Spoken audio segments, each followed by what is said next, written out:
Hello everybody and welcome. In this video I'm going to show you how to pair your earbuds TOZO Tonal Dots with your Android device.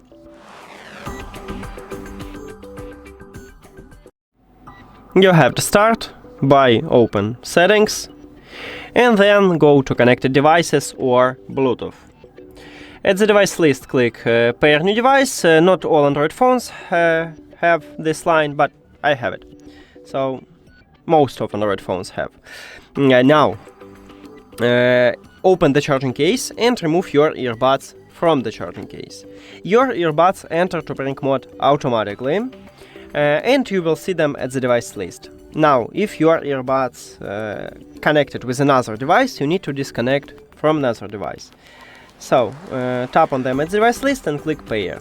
And if your earbuds, as I said, connected with another device, just at the Bluetooth click the settings icon or information icon and then disconnect them. And now you can connect it with your device.